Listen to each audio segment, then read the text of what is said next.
मित्रों नमो नमः। मैं सचिन पांडे टीचर्स अड्डा 24/7 के यूट्यूब चैनल पे आप सभी का बहुत बहुत स्वागत और अभिनंदन करता हूं।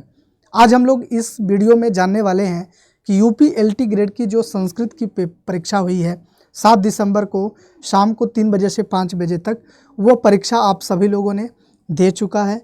तो यूपी एलटी ग्रेड को लेकर के आप लोगों के बहुत बड़े संशय बन रहा है। बार बार मैसेज फ़ोन आ रहा है कि सर कट ऑफ क्या जा सकती है।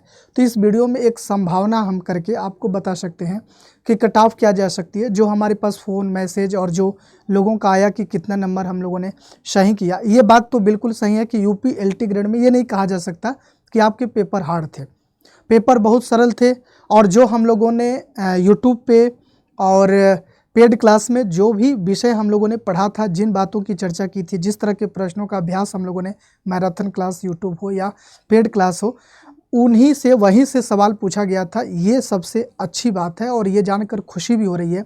एक शिक्षक के लिए इससे बड़ा कुछ हो ही नहीं सकता।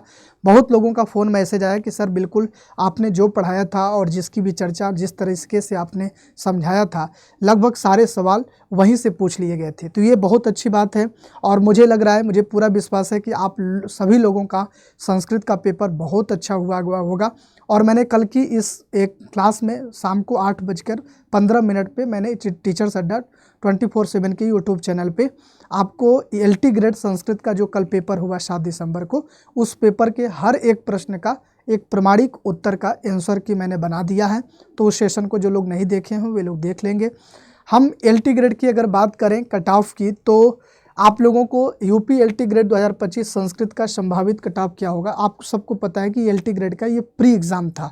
इस प्री एग्ज़ाम में जो लोग क्वालिफाई करेंगे वो मेंस की परीक्षा में बैठेंगे। तो 15 गुना, लगभग 15 गुना आपको बुलाया जाएगा, मेंस के लिए बैठाया जाएगा। तो जैसे मान लीजिए आपका जो सीट है एलटी ग्रेड में, लगभग संस्कृत के 184-85 सीट है। तो 184-85 के हिसाब से 15 गुना आपको बुलाया जाएगा, यानी लगभग 2500 से 3000 लोगों को मेंस के लिए एलिजिबल किया जाएगा, मेंस के लिए। तो आप लोगों ये आप बहुत संशय बना हुआ है। आप लोगों की जो कल की परीक्षा हुई उसमें 2 तरह की आपके पेपर हुए थे ना। एक तो आपका जीके जीएस का प्रश्न था, जीके जीएस का प्रश्न था। तो जीके जीएस में कुल 30 प्रश्न आपके पूछे गए थे। कितने? 30 प्रश्न आपके जीके जीएस के थे और साथ में आपका संस्कृत का जो है वो कुल 120 प्रश्न पूछे गए थे। संस्कृत के कितने प्रश्न थे? 120 प्रश्न आपके संस्कृत के पूछे गए थे और हर एक प्रश्न के 2 नंबर थे। तो कुल मिला के 300 अंकों का ये आपका हिसाब किताब था। अगर देखें तो इसमें 240 अंक का आपका क्या था, संस्कृत पूछा गया। क्या है? 240 अंक का संस्कृत विषय आपका 240 अंक का था। और ये अगर देखें तो 60 अंक का आपका जीके जीएस था। तो कुल मिलाकर के 150 प्रश्न थे और 300 अंकों का ये आपका पेपर था। संस्कृत की स्थिति अगर देखा जाए तो संस्कृत में प्रायः सभी लोगों ने जीके जीएस को बहुत तैयार नहीं किया था, जिसका मैंने आपको ये सब प्रमाण, ये जो भी मैं संभावित अनुमान कट ऑफ बताने जा रहा हूँ, ये सब फ़ोन और मैसेज के हिसाब से जो लोगों ने हमसे बताया, बहुत लोगों से बात हुई, तो इसके हिसाब से मैं एक अनुमान लगा रहा हूँ कि संस्कृत के प्रायः सभी लोगों ने जीके जीएस में बहुत अच्छा नहीं किया है और संस्कृत में उन्होंने अच्छा किया है, क्योंकि संस्कृत का पेपर उनके अनुकूल था। सारे प्रश्न कह सकते हैं, 2-4 प्रश्नों को छोड़ दिया जाए तो उसमें कन्फ्यूजन था, लेकिन प्रायः संस्कृत के पेपर सबके अच्छे हुए हैं। तो अगर हम देखें तो संस्कृत में आप लोग अगर किए हैं तो 120 में प्रायः लगभग सभी लोगों का अगर एक माना जाए तो 115 से लेकर 117 प्रश्न, लगभग एक बराबर हिसाब किताब देखा जाए तो 115 से 17 प्रश्न लगभग सभी लोगों ने सही किया है। बहुत लोग ऐसे भी हैं जो 120 में 120 प्रश्न भी सही किए हैं। तो क्योंकि प्रश्न का लेवल बहुत वो नहीं था, 3-4 प्रश्न इसलिए गलत हो गए जिसके गलत हुए प्रायः कि नास्ति और अस्ति के चक्कर में। एक ऐसा प्रश्न था जिसमें नास्ति पूछा था और लग नहीं रहा था क्योंकि उसमें एक ही में मिला दिया था, तो नास्ति और अस्ति के चक्कर में। और बहुत सारे ऐसे प्रश्न थे जो सरल तो थे लेकिन उस एग्ज़ाम हॉल के प्रेशर में आकर के लोगों ने गलती कर दिया। माने सरल प्रश्न लोगों से बहुत सारी गलती हुई है। तो मैं एक मतलब मान के चल रहा हूँ कि 115-17 प्रश्न प्रायः 60% से भी ज़्यादा लोगों ने किया होगा। अगर हम जीके जीएस में बात करें, संस्कृत विषय में जीके जीएस के बहुत कम प्रश्न सही हो पाए हैं। प्राय एक मान लीजिए 10 प्रश्न ही आप लोगों के सही हो पाए होंगे। बहुत ज़्यादा अगर सही हो पाएंगे, अधिकतम मैं मान के चलूँ तो अधिकतम 10 प्रश्न। बहुत लोगों ने 5 प्रश्न भी सही किया, इसमें 7 प्रश्न भी किया है, 10 भी। बहुत लोगों ने इसमें जीके जीएस में भी 15-16 प्रश्न सही किया है। लेकिन मैं एक बराबर के हिसाब किताब मान के चल रहा हूँ कि 10 प्रश्न जीके जीएस में सही किया है। तो कुल मिला के अगर 10 इधर किए और 115 इधर किए तो कुल मिला के 125 प्रश्न किए। तो 125 प्रश्न उन्होंने सही किया कितने में? 150 में। एक मैं अनुमान लगा रहा हूँ, ध्यान दीजिएगा इस पे। आप लोग हमको मत कोशिएगा बाद में कि अगर ऊपर नीचे हो सकता है, मैं जो बता रहा हूँ ऊपर नीचे हो सकता है। मैंने अनुमान बस ये लगाया है कि फ़ोन मैसेज जो हिसाब से आया है उस हिसाब से। अब ये इस तरह मान के चलिए, अगर हम कट ऑफ की बात करें तो इस आधार पर आपके 25 गुना लोगों को बुलाया जाएगा। सबको पता है ना, 15 गुना, क्षम्यता 15 गुना लोगों को बुलाया जाएगा। तो मैं इसमें अगर फाइनल कट ऑफ का अनुमान लगाऊं, मैं अनुमान लगा रहा हूं, ध्यान दीजिएगा।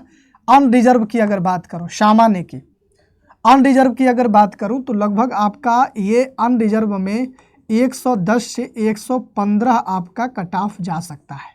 मैं अनुमान लगा रहा हूं, ध्यान दीजिएगा।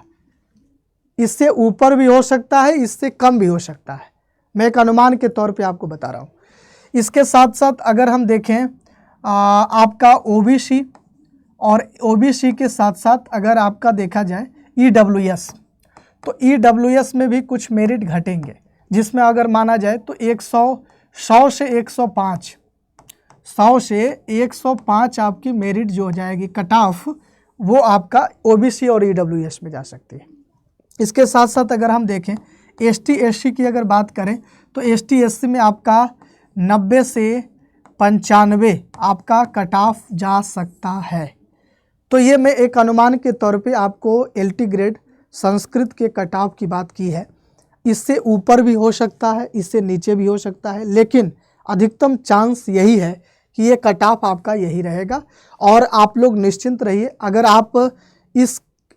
अगर आपका ये मेरिट के अंतर्गत इतना नंबर सही हो रहा है तो समझिए आप सेफ जोन में हैं, आप मेंस की तैयारी में लग जाइए। अगर इससे आपका कम, बहुत कम आ रहा है तो आप लोग दूसरा रास्ता यूँ कर लीजिए। इसमें आप लोगों को ये ध्यान देना है कि अगर ये है लेवल आपका तो आप मेंस की तैयारी में अभी से जुड़ सकते हैं, ये अनुमान लगाया जा सकता है। ठीक है, तो मैंने जो भी मैसेज फ़ोन और जितने लोगों का आया उसके आधार पर मैंने ये कट ऑफ बनाया है। बहुत हाई भी नहीं जाएगा, ये सामान्य कट ऑफ है, यही आपका अनुमान है। ठीक है, इससे कम और अधिक हो भी सकता है, मैं आपको बार बार ये बोल रहा हूँ।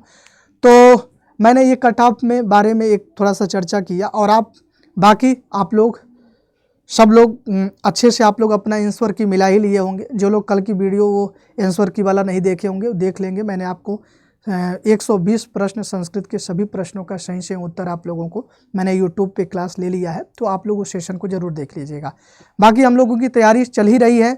दोपहर 12 बजे संस्कृत की क्लास टीजीटी की होती है, वो क्लास हो ही रही है। तो आप लोग टीचर्स अड्डा 24/7 के यूट्यूब चैनल पे आकर के टीजीटी संस्कृत की क्लास में जुड़ा करिए और मेंस की तैयारी में जुड़ जाइए। सभी लोगों को बहुत बहुत शुभकामनाएं। आप लोगों ने बहुत अच्छा कोशिश किया है, और लगभग शायद मेरे बैच में जितने लोग थे लगभग सभी लोगों का प्रश्न बहुत अच्छा हुआ है। उनको बहुत बहुत शुभकामनाएं। और आप सभी लोग में जितने लोग संस्कृत विषय से एलटी ग्रेड कल की परीक्षा दिए हैं, आप सभी को बहुत बहुत शुभकामनाएं। आप खूब अच्छे से पास हों और आप मेंस की तैयारी में जुड़ें, और उसमें आप लोग अपने हासिल करें और सफलता प्राप्त करें, और अपने माँ बाप का नाम रोशन करें, अपने जीवन को सफल बनाएं। और इसी के साथ आप इस केवीएस टीजीटी की जो लोग तैयारी कर रहे हैं वो केवीएस टीजीटी के बैच में इनरोल हो सकते हैं। आप किसी भी परीक्षा की तैयारी कर रहे हैं तो आप टीचिंग महापैक में इनरोल हो जाएंगे, तो आपको सारे क्लासेज मिल जाएंगे। जैसे मान लीजिए आप किसी भी परीक्षा की तैयारी कर रहे हैं तो आप अड्डा 24/7 सर्च करेंगे, यहाँ पे क्लिक करेंगे, ऑल कोर्स में आएंगे, टीचिंग में, तो टीचिंग महापैक में आप जुड़ जाएंगे तो आपको सारे बैच मिल जाएंगे। जैसे आप यूपीएलटी ग्रेड मेंस की तैयारी आप करेंगे तो उसमें भी मिल जाएगा, बीपीएससी की, केवीएस की, टीजीटी की, एमआरएस की, बीपीएससी, सारे बैच इसमें आप लोगों को मिल जाएंगे, वो भी 18 महीने की वैलिडिटी के साथ। तो इसलिए बिना देरी किए आप बाई नाउ करेंगे, कूपन कोड जरूर लगाएंगे YT29। इस कूपन कोड लगाने पे, अप्लाई करने पे आपके फीस में डिस्काउंट हो जाएगा।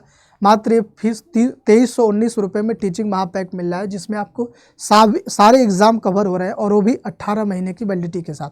तो देरी नहीं करना है, नीचे दिए गए नंबर पे कॉल कर लेना है और अड्डा 24/7 की एप्लीकेशन पे जाकर के बैच में इनरोल होना है। धन्यवाद। नमो नमः। पुनर्मिलामः।